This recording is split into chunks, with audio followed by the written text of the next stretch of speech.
phải không phai.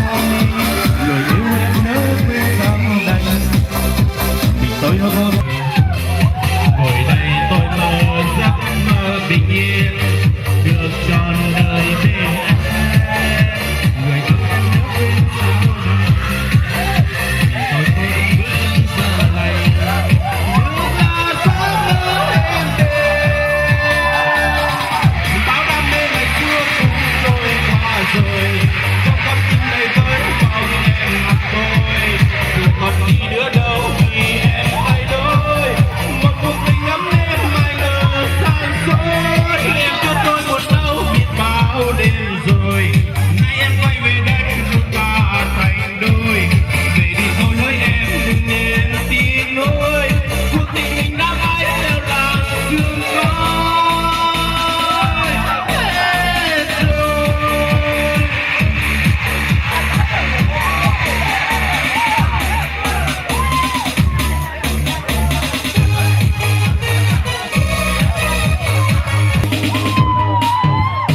Thôi em ơi ta phải xa nhau thôi, đừng lo chi nữa lời gian dối nào.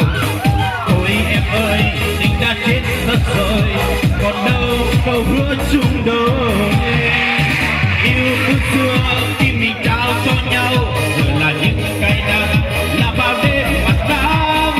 Dòng bên nhau đừng cứ hứa hai đời, thì thôi nhưng kéo làm chi. Trong lòng anh đã cố nhưng kéo hạnh phúc, anh đã luôn mơ trọn đời bình yên cùng em. Đâu biết tim em đã trôi lạc dòng, để anh buồn lòng chỉ còn đớn đau người ơi. Giờ hai bên bên nhau nhưng tim anh xa, tâm tôi nhau chỉ còn giữa ngày cũ. Anh cố đi quay để xoay dòng nghề, để em tìm về anh sẽ tìm thấy yêu thương. Tôi chỉ chia tay nhau thôi.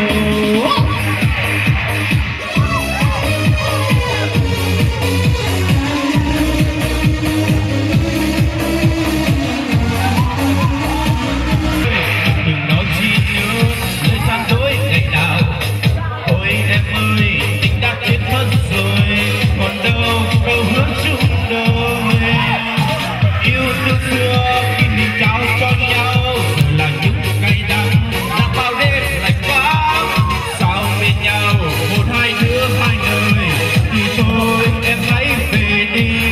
Thật lòng anh đã cố nhưng kéo hạnh phúc, anh đã luôn mơ trọn đời bình yên cùng em. Đâu biết tim em đã trôi lạc dòng, để anh buồn lòng chỉ còn đớn đau người ơi.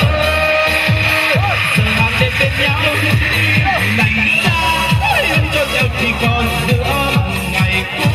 Anh có đi quay để quay dòng đề, để em về em sẽ tìm thấy yêu thương. Thôi mình chia tay nhau thôi.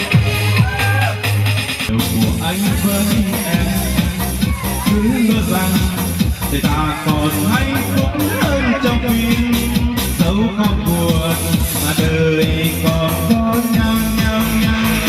Ta cùng như khuôn tình kia thôi, lúc phim tan người xem vội vã đứng lên quay lưng, bỏ lại phim để chờ lượt khách lần sau. Để chờ lượt khách lần sau sẽ yêu chuyện hai chúng ta, rồi người khách sẽ có không thương tình ta vén băng. Chuyện tình buồn có như thế, đưa xe tình người cùng bước đi đến cuối cùng. Ta cùng như quân binh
yêu